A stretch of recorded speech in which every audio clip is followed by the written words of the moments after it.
Apesar de a primeira pessoa a ganhar dois prêmios Nobel em áreas distintas ter sido uma mulher, até hoje o ODS 5 nos mostra que a igualdade de gênero é algo ainda a se alcançar.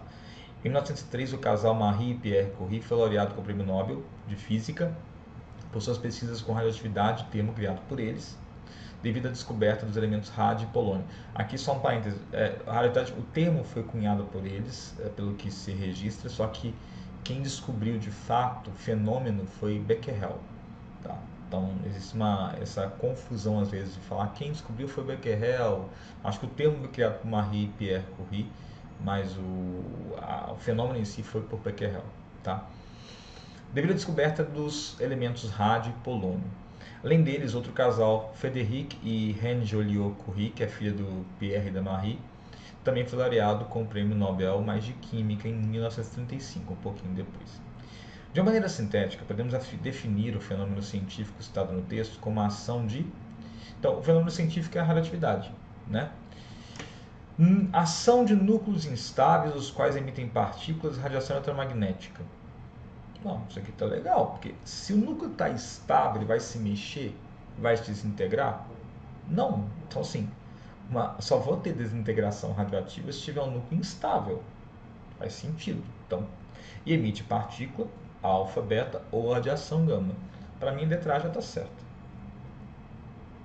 É só checar o resto, tá? Prótons instáveis. Ação de prótons instáveis, os quais emitem subpartícula. Não, o próton já é subpartícula, pessoal. Então, a subpartícula emite subpartícula. Vírgula. O próton pode desintegrar, igual eu falei para você na questão da partícula beta, formar um nêutron, formar um neutrino e formar um elétron. Só que isso é numa situação, não é a relatividade em si. Elétrons instáveis, os quais emitem subpartículas, isso não vai rolar. Mesmo erro da B aqui. Mais complicado, pósitrons instáveis, pósitron é gerado em alguns processos, ele não é instável e gera a radiação, tá?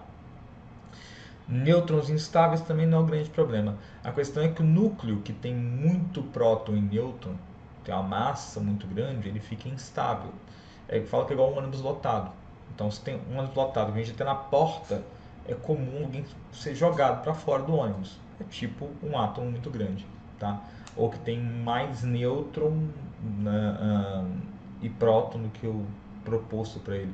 Tipo, isótopos de carbono, carbono 14, ele tem mais nêutron, e aí eu tenho uma acomodação não tão legal. Então ele perde um pouco de partículas para poder se estabilizar. Beleza? Então, basicamente, é uma questão tranquila, letra A.